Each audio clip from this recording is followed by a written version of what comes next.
Hello there, it's Adam from CleaR Motorsport here. Just going to do you a quick run through of the sound tube that I make to fit the MX-5 Mk4 ND. This one is specifically designed around the 1.5 car, which, as most people know, doesn't have the outlet here to allow the sound tube to pipe induction noise into the cabin. However, I've come up with a way of making one of these, which is direct retrofit for your car, so fingers crossed that will help a few people out. So fitting's dead straightforward. Few basic tools needed. I've got mole grips, but you could use pliers instead, and then a small flat-bladed screwdriver. I'll probably start by prizing out the grey cap that normally sits in this hole here. Mine's long gone to the old car parts bin that will never be seen again area of the workshop, but there is normally a grey cap in there which you can just prize out with a screwdriver, which is nice and easy, and that's where you'll be poking the end of the sound tube. Second up is to remove the existing elbow and the link pipe for the breather. Mole grips are really good here because you can just literally clamp them on and leave them and not have springs pinging everywhere and hitting you in the fingers. If you've got pliers, that works just as well. So just remove the old elbow, pull off the old hose. It might be a bit tighter than that. I've had mine on off a few times, but give it a good yank and a twist and it usually comes off okay.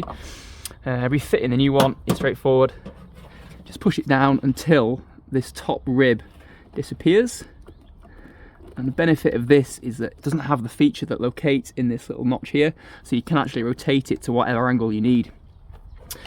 From here, I pull a move that looks familiar to most gentlemen. I'm not going to say what it is, just make sure that's nice and slippery, and then just stretch the hose over there, push it on,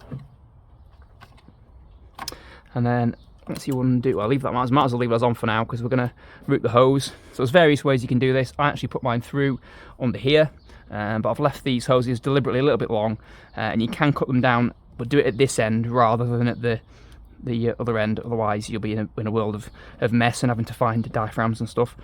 But yeah, you can cut it down from there. It's quite straightforward to cut, and as you can see, it's nice and flexible as well. So a Stanley knife or a pair of side cutters and just tied it up with sandpaper or something like that is absolutely fine. But I'll leave you enough length to get it routed in here, right down the side. And then at this end, we have got a rubber diaphragm, which is required to create a seal. Otherwise, the car will throw an error if there's not a seal from here right through.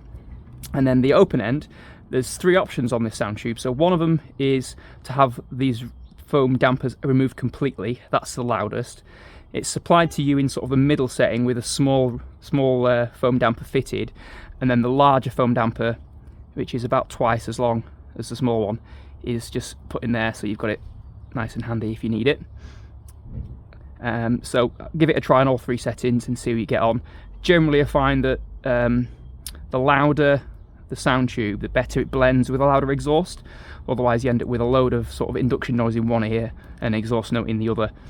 So for most people with a standard exhaust, you probably want to use the big damper, and if you've got quite a shouty exhaust like me, you'll take all of the dampers out.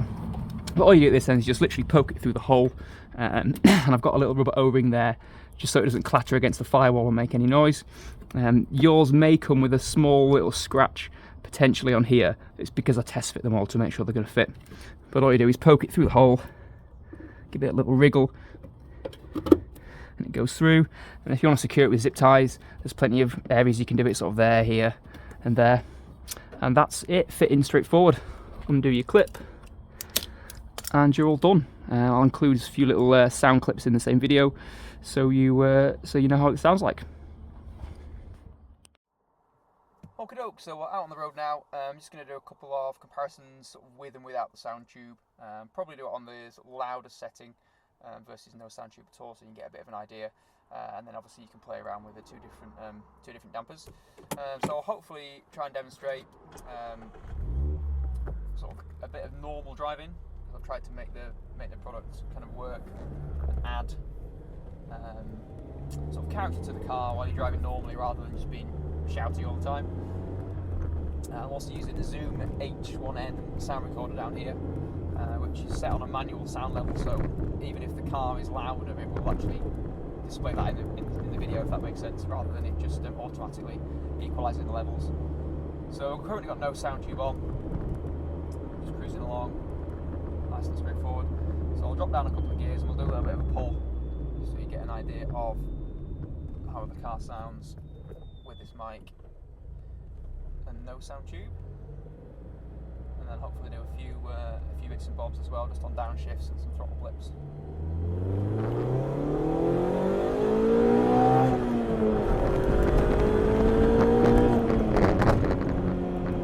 And then a few downshifts as well.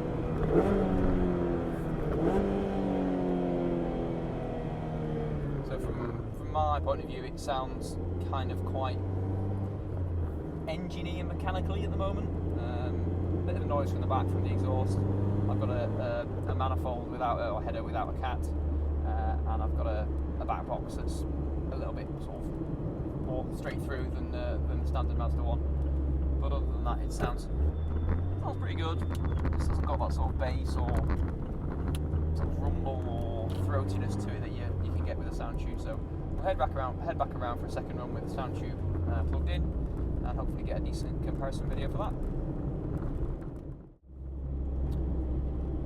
Also, forgot to mention on previous clips, I've actually weighed one of the sound tubes. The total added weight to the car once you've taken off the OEM elbow is about 265 grams, so just over half a pound.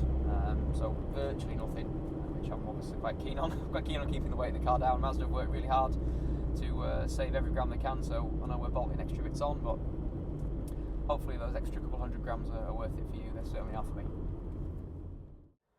Okie dokes, here we go again. Sound tube now installed on the sort of louder setting without any of the damper plugs in. Pretty much try and do the same test again. And yeah, hopefully we get a reasonable comparison. Straight away I can hear the sound tube bursting into life, and hopefully that will come across on the video too.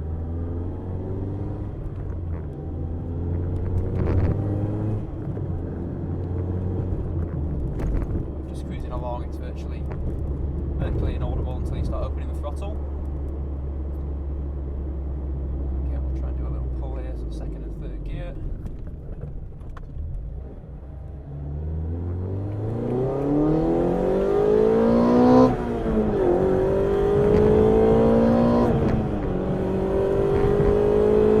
And a bit of fourth as well. A little downshift.